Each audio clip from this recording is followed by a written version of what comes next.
Bien, Jean-Louis Collinet, bonjour. Vous êtes le directeur du Théâtre National, mais aussi du Festival de Liège. Vous avez fait un long parcours après l'INSAS à travers l'ensemble du champ théâtral. Aujourd'hui, voilà, vous arrivez tout doucement au bout de votre carrière, mais on peut dire que vous avez quand même une vision un peu panoramique de ce secteur qui a... Une vision de sage, on pourrait dire. Je ne sais pas si elle est sage, mais en tout cas, elle est panoramique du secteur. Alors, ces 10 dernières années, qu'est-ce qui a bougé fondamentalement dans le champ théâtral ? Je pense que ces 10 dernières années, je ne sais pas, en tout cas globalement, ce qui a bougé, c'est qu'il y a une sorte d'effervescence, de ferveur, de bouillonnement dans le chef des jeunes créateurs qui est beaucoup plus intense qu'autrefois, ça c'est clair. Dans le même temps, c'est une époque difficile pour les pouvoirs publics, c'est-à-dire on entre dans une époque où les États investissent de moins en moins d'argent dans la culture, donc on est dans une espèce de tension, de torsion entre une attente, une demande, un espoir et d'autre part une réalité qui est incontournable, qui est celle de l'austérité. Alors je pense qu'à la fois c'est terrible, ça peut être même régulièrement tragique, et en même temps ça crée, je trouve, une sorte de créativité. Je ne veux pas du tout faire l'apologie de la pauvreté, mais je pense qu'il y a aujourd'hui, en tout cas de façon subjective et quelque peu poétique, il y a aujourd'hui une sorte de créativité chez les jeunes, l'art de la débrouille, qui est socialement toujours limite, mais qui artistiquement produit des choses. Par exemple, aujourd'hui, ce que j'observe, c'est que sur le plan international, c'est quand même un domaine qui retient fort mon attention, au plan théâtral, j'observe que, par exemple, la Belgique francophone, sur le plan international, sur le plan théâtral, existe, ce qui n'était pas le cas il y a 15 ou 20 ans. Il y a de plus en plus de compagnies ou d'artistes qui sont connus internationalement, qui sont regardés, qui génèrent l'intérêt. Donc je sens en communauté francophone, en Fédération Wallonie-Bruxelles, une sorte de renouveau, de bouillonnement, d'effervescence. Alors je pense que la classe politique francophone prend tout doucement conscience que la culture, pas seulement le théâtre, parce que on a entre gens de théâtre souvent tendance à considérer que la culture c'est le théâtre, c'est la musique, ou selon l'endroit où on se trouve. Que la culture en général peut être, doit être et peut être très utilement un instrument d'affirmation identitaire. Est-ce qu'on va continuer à être les pauvres de la Belgique ? Les Flamands qui étaient les pauvres de la Belgique ont très bien compris à un certain moment, il y a quelques décennies, que pour s'affirmer dans le monde, la culture, les créateurs, pas seulement les créateurs, mais la culture en général, était un instrument important.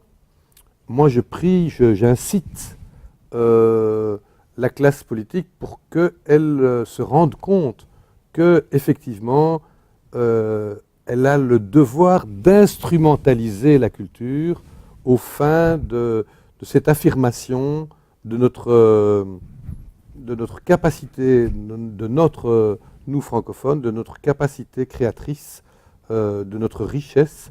Ce n'est pas du tout un discours nationaliste, c'est ni identitaire, c'est une réalité. Aujourd'hui, je pense par exemple, quand on regarde l'histoire du théâtre flamand et l'histoire du théâtre francophone, bien sûr les Flamands, pour les raisons que je viens de dire, sont connus. Aujourd'hui, chez les jeunes par exemple, c'est clair que les francophones sont en avance vis-à-vis du jeune théâtre flamand qui, lui, subit un peu la contre-vague du fait que ce paysage néerlandophone en Belgique reste dominé par quelques grandes figures, ce qui n'est pas le cas en communauté francophone. Donc voilà, je pense que, c'est cette effervescence, ça je le sens. L'autre tendance qui est beaucoup plus pragmatique, plus triste en réalité, c'est l'appauvrissement, mais ça c'est pas seulement ni francophone, ni belge, ni européen, c'est mondial. L'appauvrissement, la paupérisation, le fait que la culture, dans cette espèce de débâcle de la faillite, du néolibéralisme, pour parler de façon un peu light, du capitalisme en réalité, cet investissement, cette paupérisation de la culture, fait que le métier, socialement, par exemple, aujourd'hui, c'est beaucoup plus dur. Moi, je pense que il ne suffit pas d'investir dans les institutions, dans les initiatives. Il faut aussi être très attentif. C'est aussi un message que j'ai envie d'adresser à la classe politique dans le statut. C'est-à-dire que socialement, les artistes, ce ne sont pas seulement des saltimbanques à qui il faut donner quelques subventions, quelques aumônes, tout ça. C'est aussi des gens qui pratiquent un métier. Ça vaut pour la culture, ça vaut pour le non-marchand en général. Voilà, je pense qu'une société digne, c'est celle qui investit dans ces valeurs-là. Et je n'imagine pas adhérer à une pensée et un mouvement et une action socialiste sans qu'il n'y ait au préalable l'idée que ce qui fonde nos valeurs, c'est l'humain, c'est donc aussi la culture, l'éducation, tout ce qui fait que, tout ce qui aide les gens à marcher droit, à se tenir debout. Voilà, c'est ce qui a fondé le socialisme, et ce sont ces valeurs-là. Et je n'imagine pas un seul instant continuer à contribuer au développement de cette pensée ou de cette action s'il n'y avait plus ça au centre de la question. Alors pragmatiquement, on a vécu ces derniers mois un certain nombre de tensions dans le secteur culturel, et notamment des tensions, certains ont appelé la guerre des pauvres, entre les compagnies, les jeunes compagnies, les compagnies qui font de la création, et puis les grandes institutions, dont le Théâtre National, mais pas que le Théâtre National, sur où doivent être affectés les moyens de la création, les jeunes compagnies estimant qu'elles devaient être mieux dotées, les institutions dénonçant le fait que structurellement, elles ont des coûts plus importants et que de fait, les moyens qu'elles peuvent affecter à la création à budget constant sont moindres. Comment on avance sur cette question? Alors, on avance. D'abord, je ne vais pas donner de leçons à personne. Par contre, je vais exprimer ma vision personnelle, puisque c'est un peu l'occasion qui m'est donnée ici. On avance de 3 façons. On fait des choix. C'est-à-dire que quand on ne peut plus tout faire, il faut choisir. Donc il faut mettre un ordre de priorité et dire globalement, ça certainement, ça peut être, et ça certainement pas. Je pense qu'en gros, le bilan de 2 législatures en matière de culture, c'est globalement ce qui a été fait. Si on avait un peu plus de temps, je pourrais affiner un peu, nuancer un peu. Globalement, c'est ce qui a été fait. Deuxièmement, je pense que les structures, c'est-à-dire ce qu'on appelle les institutions. Moi, j'aime pas du tout ce mot-là, parce que les institutions, c'est quand même franchement les services publics. Les structures de théâtre, c'est-à-dire les structures qui sont dotées d'un bâtiment.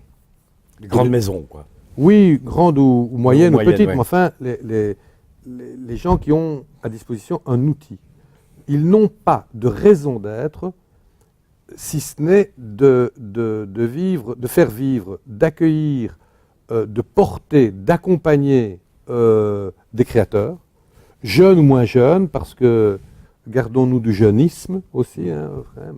C'est très capitaliste comme idée de dire les jeunes et tout. Donc les artistes et les compagnies.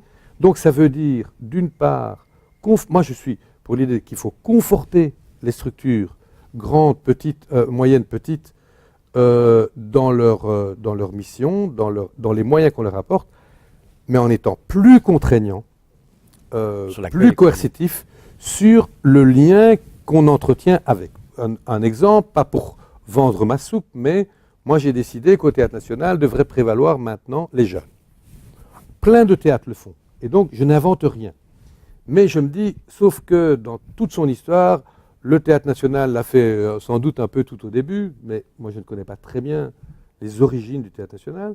Et puis pendant tout un temps, l'a beaucoup moins fait, parce qu'on s'est dit, les grosses maisons, c'est pas trop pour les jeunes c'est les petits théâtres. Non.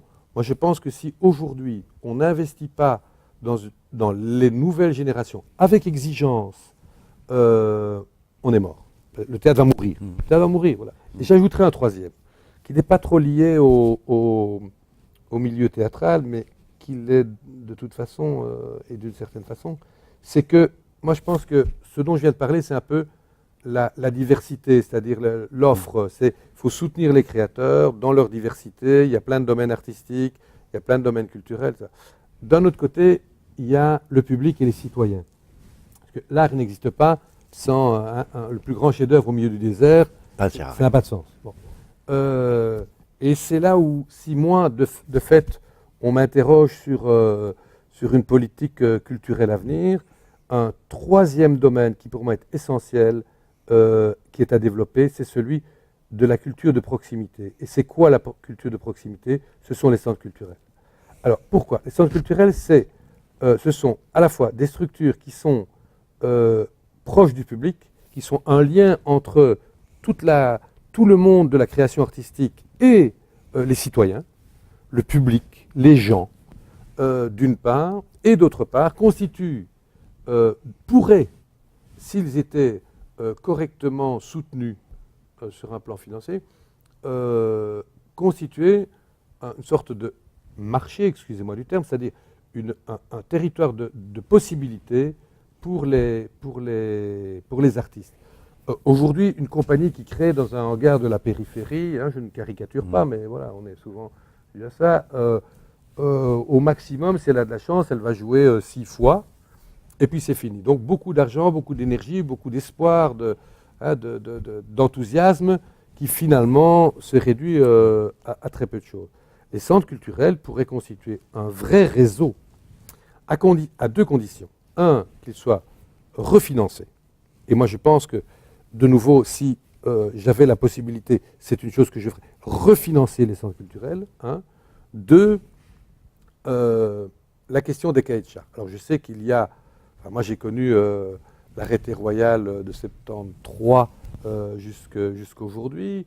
Je pense qu'un des problèmes des centres culturels est leur proximité avec les pouvoirs locaux, qui sont loin généralement d'être les principaux bailleurs de fonds, mais qui sont généralement les principaux censeurs, c'est-à-dire qui sont le plus souvent instrumentalisés par les pouvoirs locaux, et on comprend très bien pourquoi, et quels que soient les partis d'ailleurs, la logique de proximité, ça vaut aussi en politique, je dirais surtout en politique. Et je pense que la question de l'identité de chacune de ces structures, toute petite, moyenne ou grande, est essentielle. C'est-à-dire faire avec chacun, définir avec chacun un cahier de charges dans lequel des choix sont définis, choix sur lesquels les gens seront évalués, jugés, mais à tout le moins donner à ces structures une autonomie, une identité, une possibilité de choisir, en sorte qu'ils puissent être vis-à-vis d'un large public des passeurs, des agences de voyage, c'est-à-dire la possibilité d'ouvrir les imaginaires. D'ouvrir l'imaginaire, de faire rêver les gens, de redonner cette dignité, cette conscience, cette compréhension du monde. Donc ça va du poétique au politique. Je pense que pour moi, les centres culturels restent l'épine dorsale d'une politique culturelle. Moi, je pense que l'axe d'une politique culturelle, ce sont d'une part les choix. On ne peut plus tout faire, donc il faut écarter, choisir, conforter des gens, solidifier, recréer un socle, aller de l'avant et multiplier le partenariat sur le plan international. D'abord, je trouve qu'il y a un territoire autour de nous qui est formidablement fertile, c'est l'Europe, et au-delà, le monde. Merci beaucoup, Jean-Louis Collinet. Avec plaisir.